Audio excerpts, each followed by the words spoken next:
Happy day, Abraham. It is indeed. So, I know how to allow. I'm good at it. Yes. And I see I'm in the beginning of a new project. I am putting myself into I'm raising or heading towards a new plateau with my company, and I am learning how to access investment funding. All right, now stop there just for a moment. So here you are feeling good. You know how to flow the energy, and now you are reaching for a new experience. Mm-hmm. And as you reach for the new experience, you are not as sure as you were right before you reached into this new realm. And so as you begin to reach there, your vibration begins to be a little less pure just as you step into the unknown. So immediately you reach for thoughts that feel better. In other words, as you're reaching into this new place, you're wanting to reach and find balance, reach and find balance, reach and find balance. So go there and find balance. Okay, I'm absolutely sure that the funding is coming. Yes. I feel it in my bones. Yes. I am wanting to be moment to moment available for the vision to guide my action. Now you're getting a little too involved. Okay. Because what you're saying is, I know what I want, and I've set the manager loose on it, and I know that the manager will do it, and I know that it is absolutely coming, but I want to make sure that I don't take a misstep. I want to be sure that I get the right inspiration at the right time so that I act the way I'm. And so can you feel the resistance in that? Sure. In other words, so just ask the manager to remind you when it's time. In other words, just sort of step right out of that feeling. Begin saying things like, I know I'll know. The impulse will be very strong. I will be guided by very strong impulse. And if there is no strong impulse to do something, then there's nothing for me to do.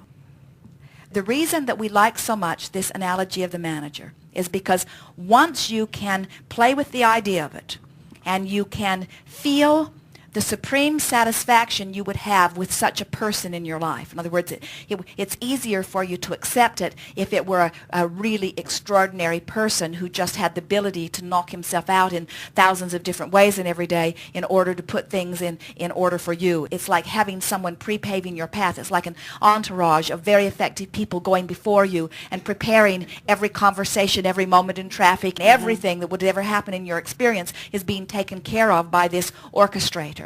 And when you really feel confident in this orchestrator's ability to orchestrate on your behalf, then, and usually only then, do you relax and turn that part of it over. Through the years, you've listened to us offer many, many processes.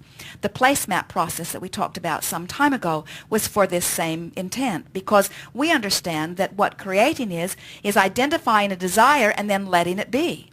Identify the desire and then let your vortex be the open channel through which the energy that creates worlds flows to the completion of that which you want.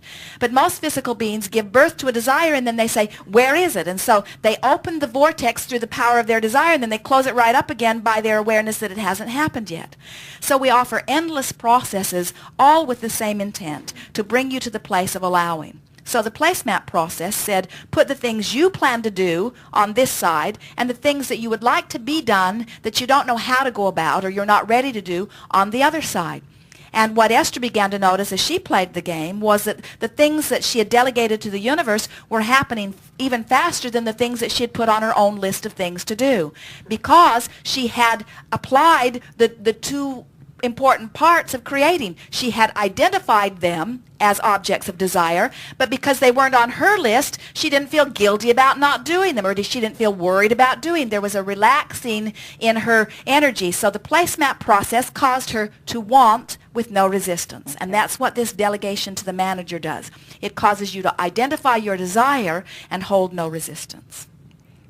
So why do we want you to visualize? What's the whole point of visualization? If the manager's been watching you, if law of attraction or God or all that is or whatever it is you're wanting to call this creative life force, this eternal energy that is ever flowing, if it is always watching, and if you've been launching intentions all day, every day, all of the days of your physical experience, and if this non-physical energy knows exactly who you are and what you want, and is answering, because every time you ask, no matter how boldly you are asking or not, every time you are offering the vibration of desire, the universe is answering, then what is the point of your visualization?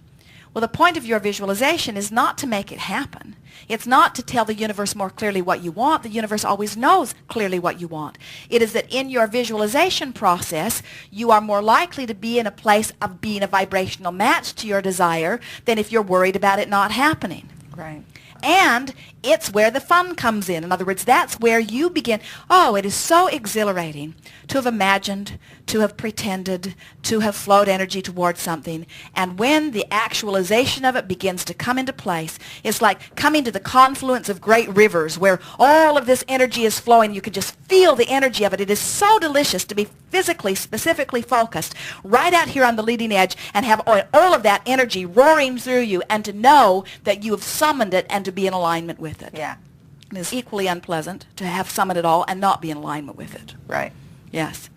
So did we get to where you're wanting? Certainly we've laid a basis. Now speak from where you are now. Okay, what I understand now is that the shaping of allowing, so that's where I'm headed, is I want to be more deliberate in my creating, is through the path of visualizing and enjoying where we're headed. Right back there again. Yeah. In other words, more envisioning, because in the envisioning there is softer resistance. When you are looking at what is, when you say, I am wanting to attract this magnificent funding to carry this project that we have envisioned and have worked on into fruition, very powerful vision and one that dovetails with so many other intentions that you've held, and so there's a lot of energy flowing.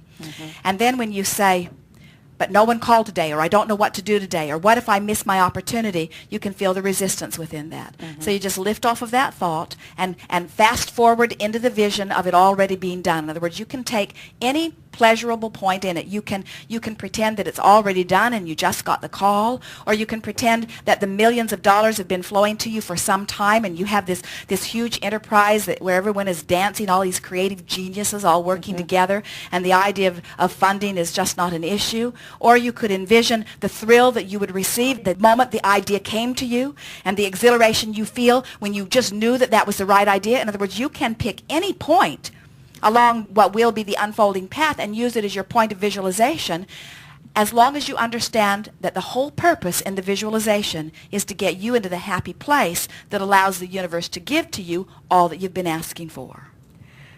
Fundamentally and purely, it's about letting it in. Exactly. That would make a good title for a seminar, wouldn't it? Yeah. The art of letting it in. That's what it is. Okay. The universe knows what you want, so your question in any moment is, am I letting it in? Am I letting it in?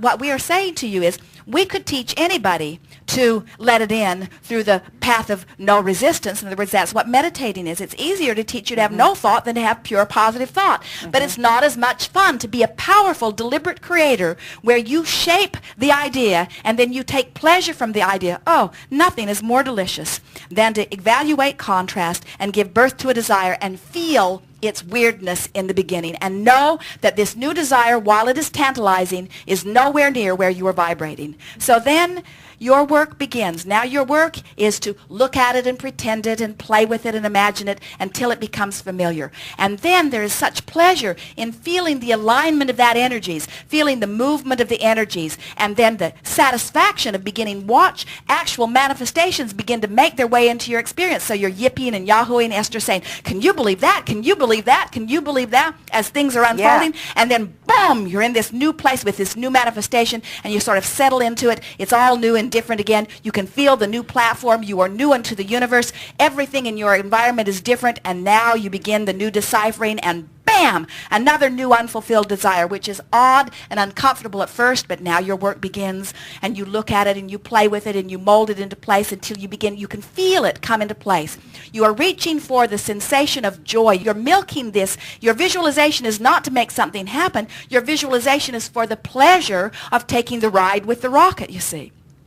So now you work it into place. You feel the satisfaction. Oh, sometimes you're off, sometimes you're on. You have all of that pleasure.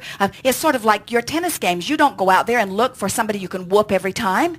You like the idea of some competitor that brings more from you than has ever been brought from you before, and that's what this new desire is. In other words, you're not right there. It takes some concentration. It takes some visualization. It takes some molding the energy into place. But, oh, the satisfaction. And now you're so good at it, you know you can do it. There's no risk that it won't be done. Now you're just taking pleasure from bringing yourself into alignment. And when you do, there's satisfaction all the way along the way of that alignment. And then there's the fun of the manifestations. They begin to make their way into your experience. You're yipping and yahooing. You're saying, oh, can you believe that? Can you believe that? Can you believe that? There's new manifestation and then new contrast, which launches another idea, which is strange at first. And now your work begins again. And this molding process never, never, never, never ends.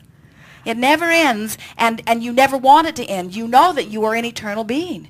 You didn't come here to get it done. You came here for the birthing, and then the alignment, and then the receiving, and then the birthing, and then the alignment, and then the receiving. In other words, it's this eternal dance of you getting to use your brilliance to conclude while the benevolent universe yields to you everything and anything that you could ever want, giving you ever-increasing new platforms to desire from. Indeed. Indeed. You are complete? I am complete. There is great love here for you. We are complete.